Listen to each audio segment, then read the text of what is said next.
Oana, this is such a joy to do. As I said, I tweeted about the most incredible rising stars to have on the show, and the influx of messages I got on the back saying you with the most incredible praise was wonderful. So thank you so much for joining me today. Thank you for having me, and it wouldn't be without the founders to be on this show or in Ventures, so I'm very grateful to you and to them. That's amazing to hear, but I want to start with a little bit on you. So tell me, from Romania to studying in Germany, I heard little bits about driving tanks, not the usual HBS and, living in Menlo Park. So how did you, come to venture and come to be the rising star, as we said, and now obviously a partner at SignalFire? So I grew up in Romania in a village until the age of 18. At 18, I won this grand prize in a contest organized by NASA, and that was the first time for me on a plane. I was flying to Mountain View, to NASA Ames, and there I was mesmerized by the amount of intelligent system work they're doing, and I knew I have to be in software. So I get back home and I tell my dad I want to go to college, and he got a shock because this was something new for our family. And I moved to Germany by myself to study computer science, actually machine learning, back when MATLAB was the only MLOps tool around. After classes, I was working for SAP and two other jobs, but SAP was the one who got me back to the Bay Area. I transferred into their Palo Alto office. My first experience in the US was finding a room to rent on Craigslist, and I ended up living in the house of the head of microelectronics division at Atari. I was and still am a die-hard Atari fan, so I was starstruck when I met Mr. Robert Brown, and that's when I felt like I truly arrived to the Valley. Can I just ask you a blunt question, which is like, it's a massive move, like moving, halfway around the world to the US without knowing people, without having a support network. Were you nervous, and how did it feel as a young person uprooting your life? It was different, and I think maybe because when you're young you take more risks, but I think it's also the fact that many people don't realize that wasn't the first time I moved somewhere.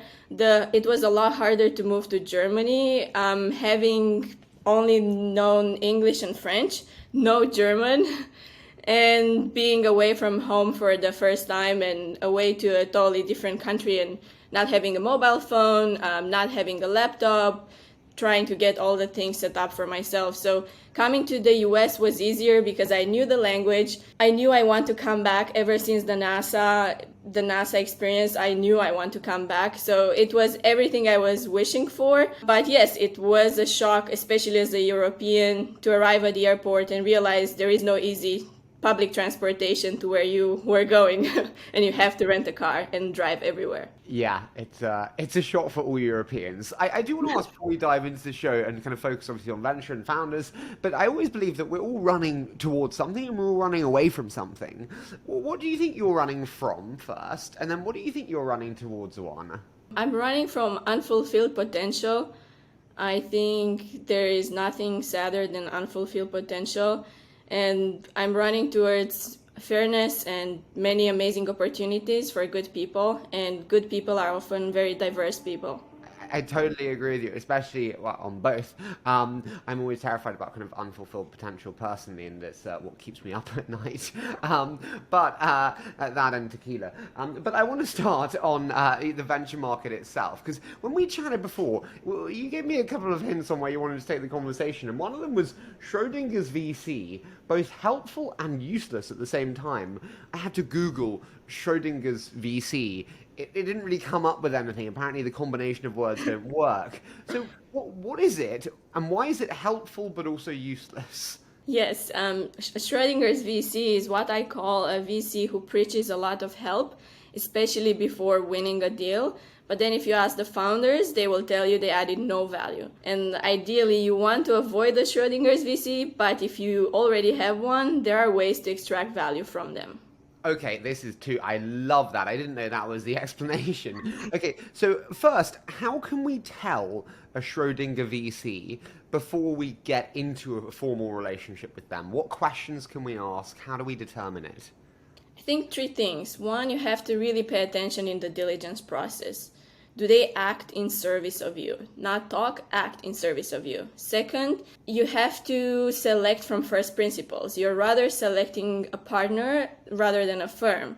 Would you rather go to Harvard and have an awful professor, or maybe go to an okay school and learn from somebody amazing?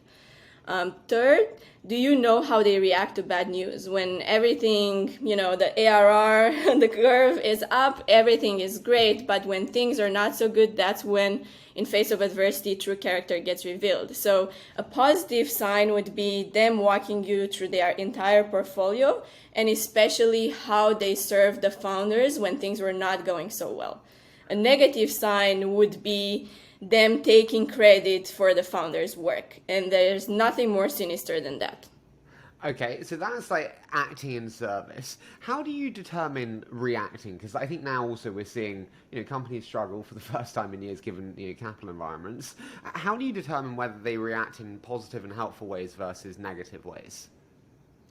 Yes, you determine by basically asking them to give you an example when things were not going so well.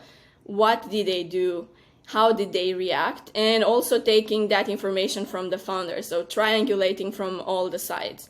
Totally get you and agree. And then I would also say, ask for the reference. Like, yes. Say, hey, can I speak to that founder? Would love to hear. So I totally agree with you there. Okay, so now we've kind of hopefully discovered the, Schrödinger from the non-Schrödinger. Love this statement. Let's just say we made a mistake, Oana, and we're in the position now where we have one. How do we extract value from one we already have on the cap table? Yes, so the good news is you can extract value, and it's up to you as a founder how to manage and keep them accountable and give them homework. For example, one of my companies asked me, how do you nail platform ICP?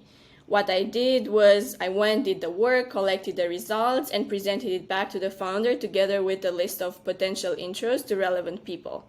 What doesn't work is you sending material or a deck before a board meeting with no asks. Usually those tend to go, for example, the founder presents, the VC listens, there is nothing being shared back, and that's a waste of time. And time is precious, should not be wasted. I totally agree with you. Can I ask, in terms of like Schrödinger's VC, and it's brilliant, does it matter? And what I mean by that is, in the last few years, we've seen fast, cheap capital, and it's not been particularly useful, either good or bad. Does it matter? And how do you advise founders on whether actually net neutral's okay? Do you know what I mean? Well, I think, as you said, in the past years that has happened, which has led to a bunch of, besides Twitter jokes about how useless the VCs are, also it led to very low expectations. Right now, many founders will tell you that if a VC is not harmful to the company, that's already a success. And I say the expectations should be higher from founders, because while a VC cannot play the chess game for you and move the pieces, they have seen a lot more games, and therefore they can advise from near the chessboard. And there is value in that to the founder, and the value is there. It's up to the founder to extract it and manage the VC and give them homework. I love that in terms of raising the bar, in terms of expectation setting. There are some things I think where, like, honestly, I shouldn't help, and I think it is their job. So I think, whether it's customer intros, whether it's getting hires over the line, but I shouldn't be in charge of the hiring process. Like, your job as a founder is to fund, hire, and expel the mission. What do you think the founders should monitor and own versus should lean on their VCs for?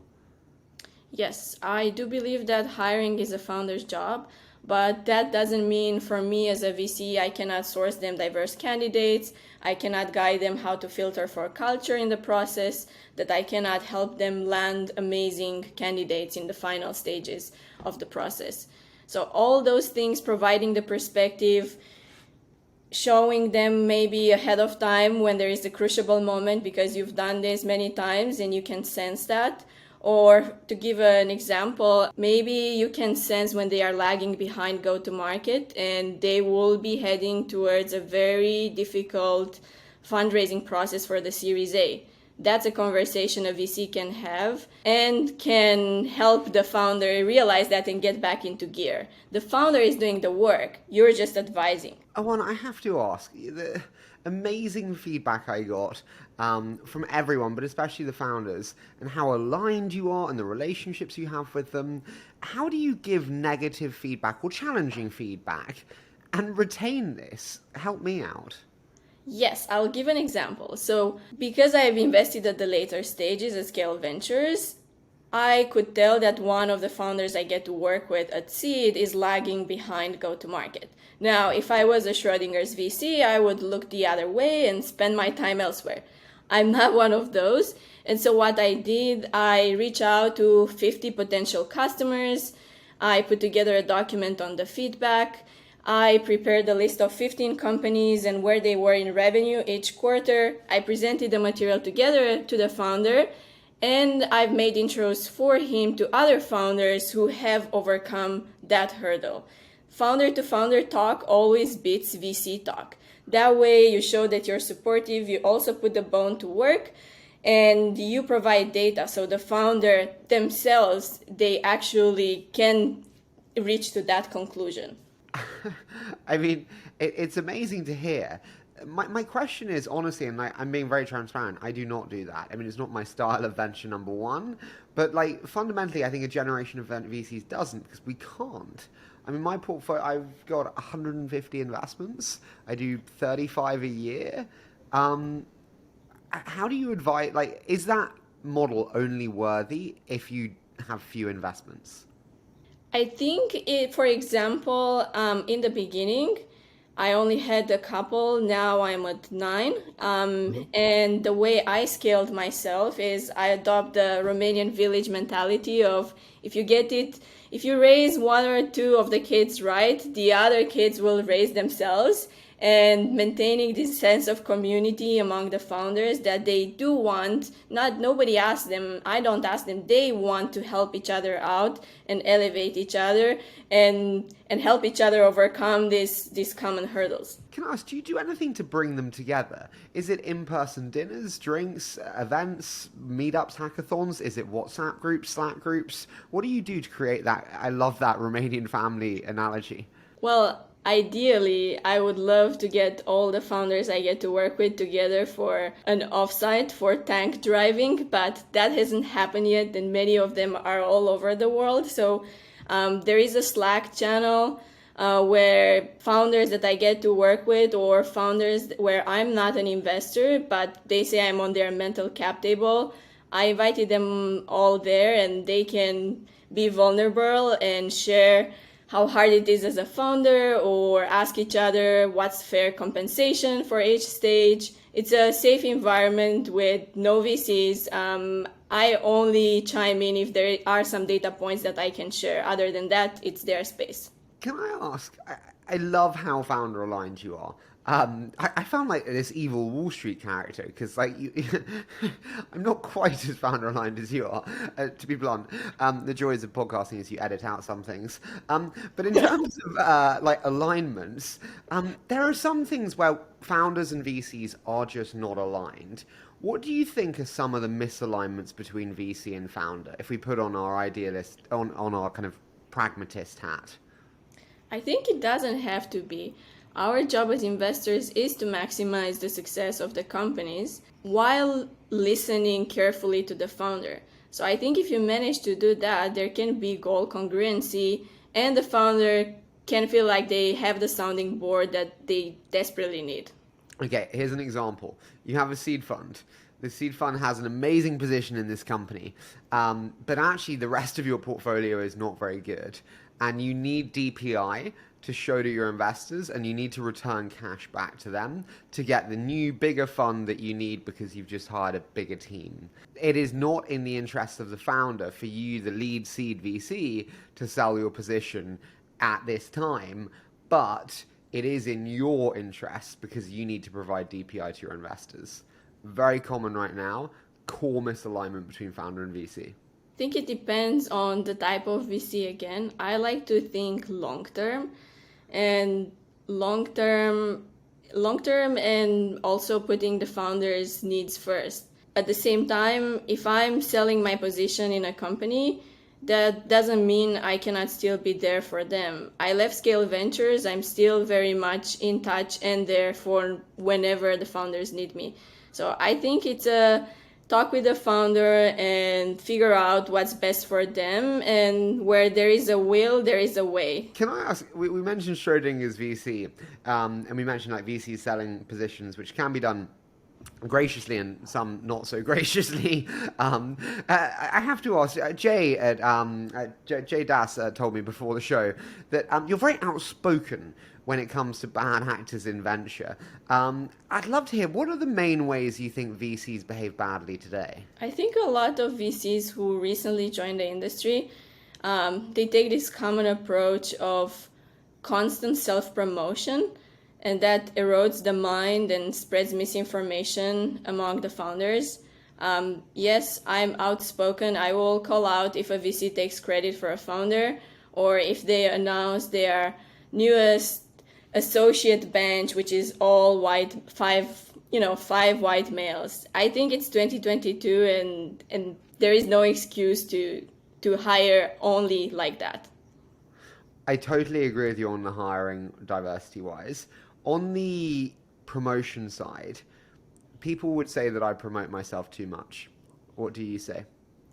I think you're providing valuable, actionable, tactical advice. I follow you on Twitter, and I'm amazed how focused you can be and how valuable the advice is. And the proof of that is I'm sending it to my founders. I'm forwarding some of the tweets, and I think that's amazing. I think as long as you provide value versus serve your own ego, then that's a winning formula.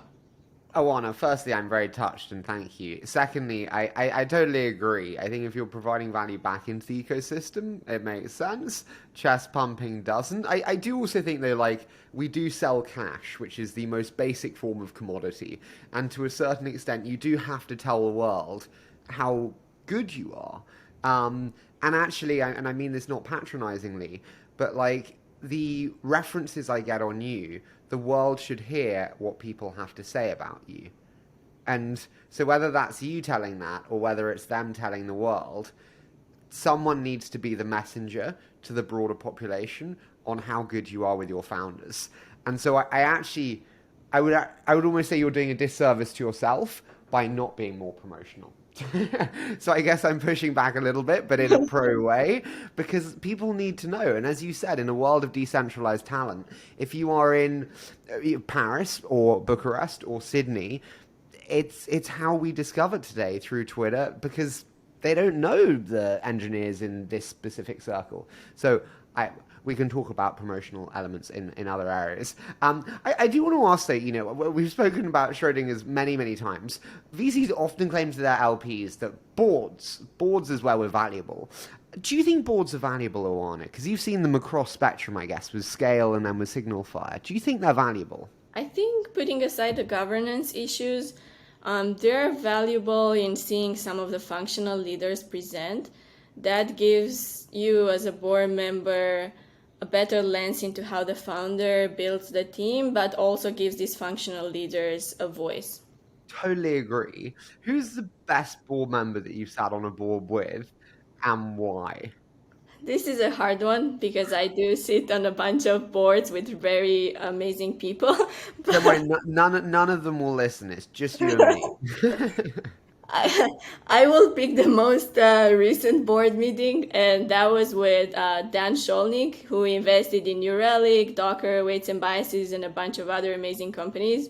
I like Dan because he's low ego, he's very action-oriented, and he acts in service of the founders. I love that, and thank you for giving one. Very few people actually give one, so I'm super grateful for that. In terms of your learning process on like what it takes to be a good board member, like what do you think are the biggest mistakes you see younger people and younger investors make on boards that you've observed? As a younger investor, you tend to talk too much and not listen. So I think that's the biggest mistake. I totally agree. I also think for founders, it's very tough. Like young founders, how do you know how to run a board meeting? It's not a normal skill to learn at school or university. What advice do you give to young founders on how to first prepare, actually, and then how to execute a board meeting? I'd love to hear your thoughts on that. So I had a board meeting recently, first time founders, where the founders told me they watched the Silicon Valley HBO show to prepare for the board meeting. You're like, And no, don't do that. yes. So I have a guide on this, and it's public that I share with founders. You have to basically distill down what has happened and talk about some highlights, lowlights, be able to, before the board meeting, talk with each board member individually, figure out what is it that they want to talk about, and ask them for even like 3 things. Ask them to do some homework, be prepared, come to the board meeting ready to have a discussion and add value. If you're not doing any of these things and you just show up, it might be okay for a first board meeting where people are still getting to know each other and it's anyway a very early stage company. But ideally, you have to prepare. Board meetings can be very valuable if you do the work upfront. I totally agree with you on the call beforehand. I just haven't had anyone do it. So I completely agree with you there. The other thing I would say is actually, I really like it when they send not slide decks because they can just be used as like crutches, but like a doc. And then I say send it in a Word doc, not a Google doc. Because if you send it in a Word doc, you write in isolation. Because if, you're much more engineering centric than me, if you make a comment, I'm not going to argue with you, Oana, because you're much smarter than me, especially when it comes to technical. But that's a shame. I should comment, and so a doc is better than a Google Doc because it brings out the truth more, I find. So totally agree there. In terms of the execution, we're in the board meeting. How do you advise young founders in terms of running the best board meeting in actual play? First of all is focus and getting to the heart of the issue. If there is anything that people can be informed beforehand, we don't need to reiterate it in the meeting. Let's talk about the meaty topics. And also reading the room, and sometimes you might have an investor which acts like the mob and tries to monopolize the entire discussion, and you have to stop that as a founder. You control the board meeting, and it's on you to give everybody room. What's the right way to stop that? I'm sure we've both seen it. I've seen it often. It's middle-aged white guys, and I feel for obviously I'm a young white guy, so it's very different. Very different. I'm much better, but it's hard for founders, especially the younger founders, to say, "Hey, seasoned multi-millionaire 50-year-old with many track records, please be quiet." What's the right way to manage that board? Yes, if a founder doesn't feel comfortable, I had the situations where the founder has previous to the meeting asked me if I can interfere by basically asking a question or let's table that for later. You can have an ally in the boardroom. And if you do not have that, simply focusing, getting back to the main point, and maybe this is a great point, let's discuss it afterwards. I have so many more other questions. Totally agree. Do you think the board should, and I love that in terms of the ally, by the way, do you think the board should have, I've had VCs on the show before and they say the board should meet afterwards without the founder and like review. Do you think that should happen, or is that not a necessary action? And what do you think are the necessary actions post-board meeting that you like to do? I have boards where the board members definitely like to meet afterwards. I think getting alignment and knowing where everybody is in terms of maybe their worries or things they can do for the founder, but then always debriefing with the founder. I always debrief with the founder and give positive as well as constructive feedback and offer help for some of those topics. So I do think it's helpful, especially if you want to have everybody aligned and maybe you're an earlier stage company rather than a later stage company. And for later stage companies, It's also important to set up the expectations in terms of the quarter, debrief on the different functional leaders you've seen, all of that stuff. Totally agree. Can I ask, in terms of like founder transparency with team, again, I think it's tough when they're very young and say the board meeting isn't very good. A lot of board meetings today are more challenging, especially in these markets. Are they transparent with their team about how the board meeting went? Often the team knows it was a board meeting. How transparent should they be around the board and their communications with that? I think it comes down to values, and one of my core values is speak truth. You can be transparent and speak truth in a way that doesn't offend people. And the idea of that is to establish a relationship where it's safe to share when things are not going so well, and not be super shocked and disrupted that, oh my God, this thing happened. It's okay, and what actions can we take such that the next time we'll learn from it? I totally agree in terms of that kind of more moderated temperament. In terms of kind of taking it back to the team, the challenge is when you take it back to the team today, the team is mostly white engineers or male engineers. And one area where you've really, I think, done just so incredibly well, and many obviously told me about how well you've done and the work that you've done, is in terms of really kind of making a change and making a difference in hiring women in kind of startups, but also engineering specifically. You said before that it's not the hardest thing to do. So why is it not? Why do you think it's over-exaggerated? And what are founders doing wrong today, just to set the scene? Yes, I think you cannot hire diverse people if they are not even in your candidate pool.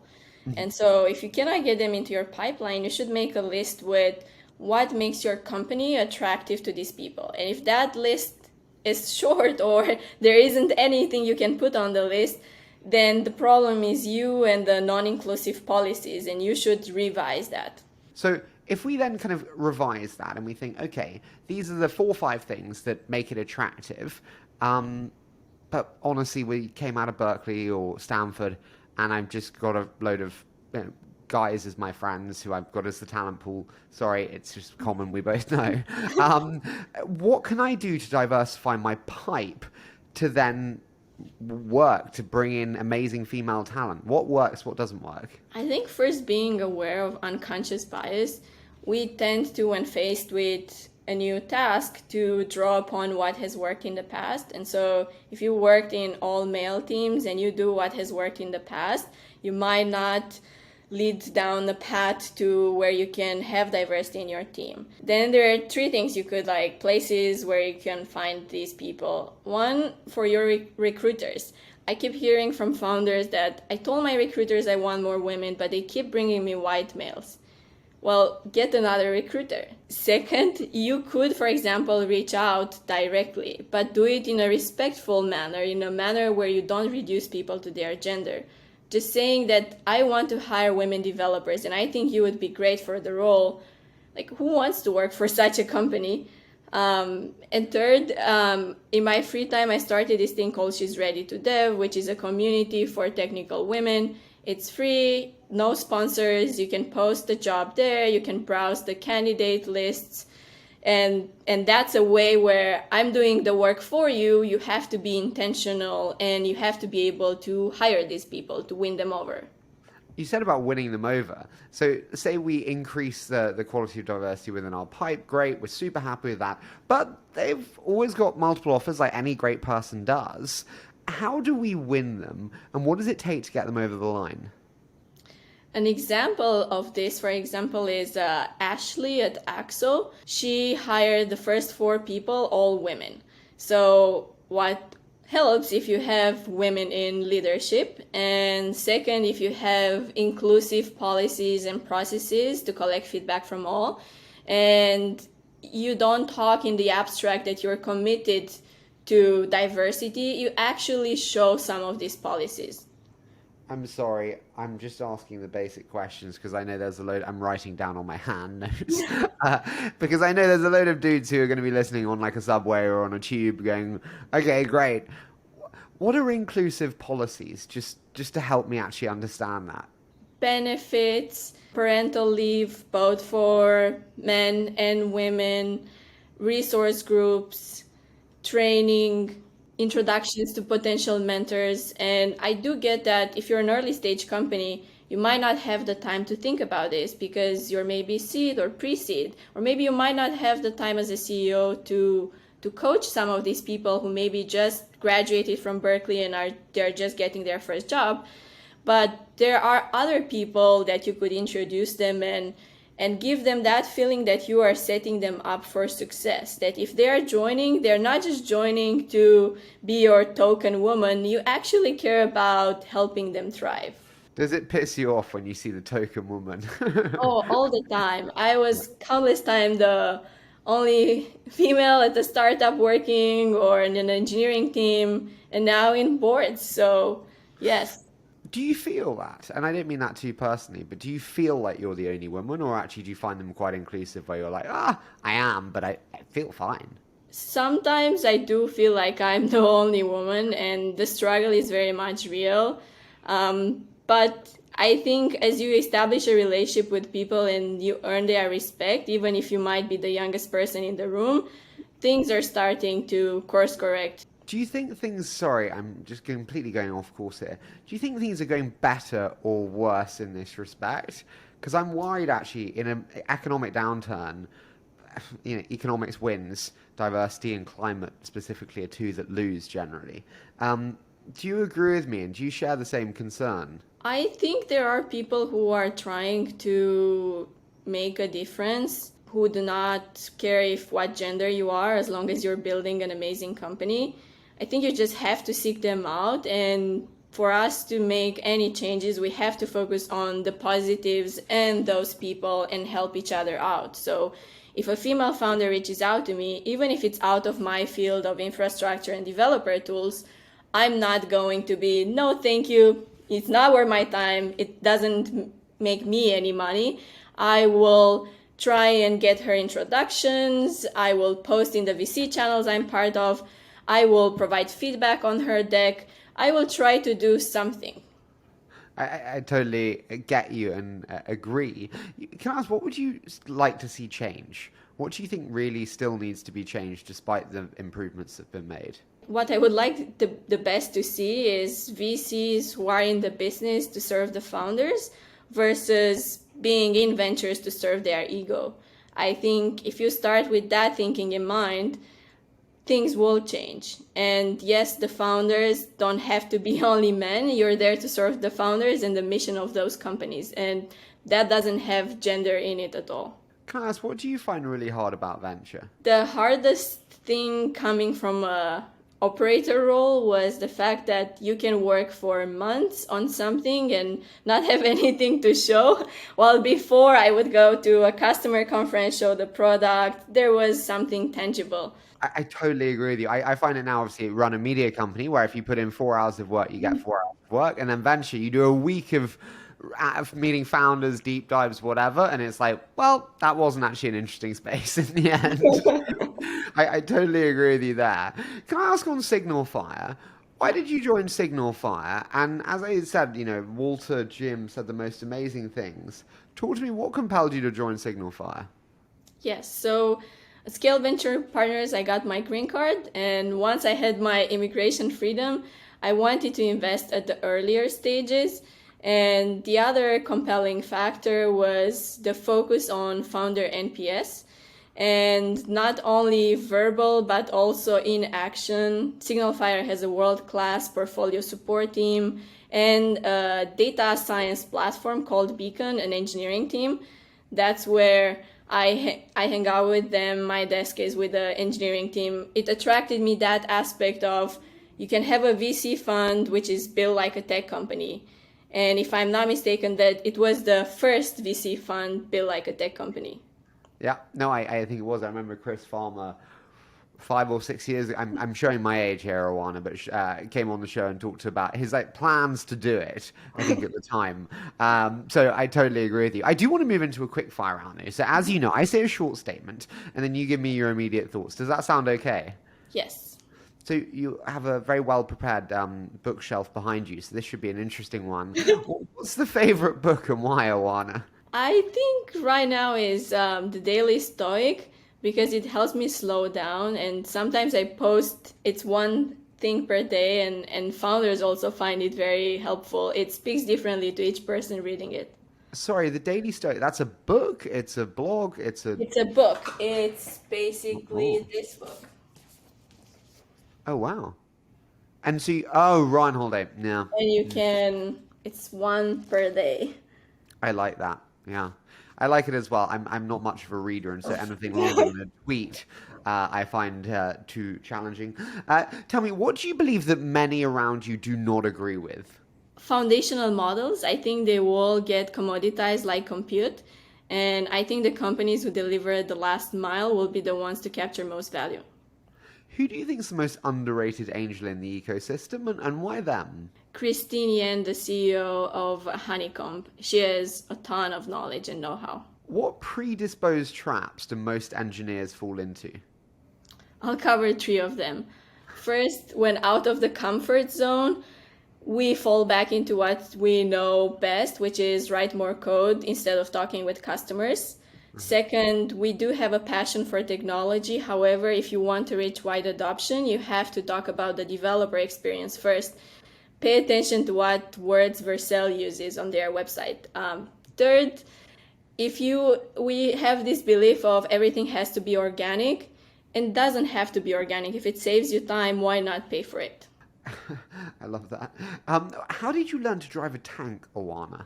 I grew up playing in the tank. My dad is a tank mechanic, and I love the feeling that a tank gives you of basically feeling unstoppable. You can overcome any obstacle.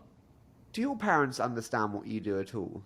No, they think I fix computers. So whenever I go home, all the neighbors come with something broken that I could fix. I love that. Tell me, what is your biggest miss, and how did it change your mindset? Mine's DB. Move faster. That's such a hard one. Move faster is I get you, but yeah, fair. What's your biggest win so far, and how did that impact your mindset? There is a company in Stealth using LLMs for dev tools, and it was a very competitive round. I went the extra mile, and it reinforced that hustle does pay off, even if you go against some top tier funds. How did you go the extra mile in this case, if you can share that?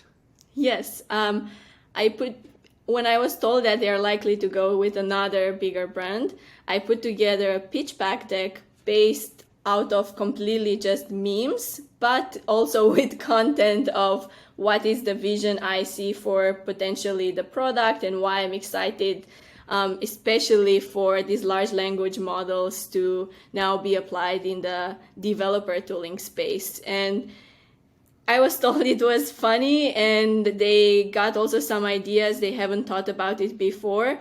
I was also sick with COVID and coughing my lungs out while giving this presentation. So all those things together were appreciated by the founders, and they decided to join SignalFire. I love that. That's fantastic. A deck full of memes. What would you most like to change about the world of venture? I would like for VCs to pay more attention to the founders, listen to them, and do more work, and maybe change a bit the reputation that a VC has. Even today, when somebody calls me a VC, I cringe a little because I don't see myself as the vest-wearing person who talks a big game, is a blowhard, and does not really care about the founders.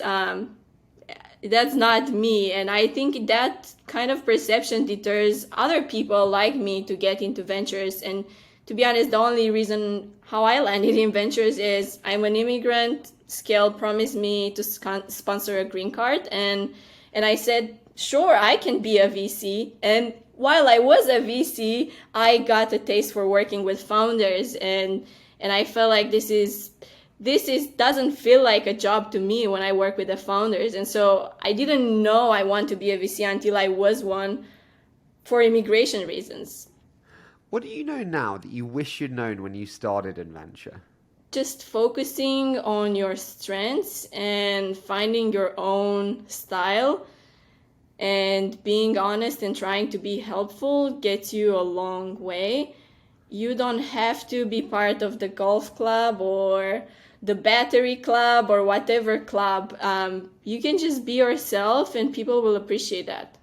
It's so funny you say that. Mine's exactly kind of the same. I say, like, there's no right way to do venture. I looked at people before and I was like, oh, I have to be analytical or I have to be engineering centric. No, it's just about finding your way of doing it, which is fine as long as you're good at it, hopefully. Yes.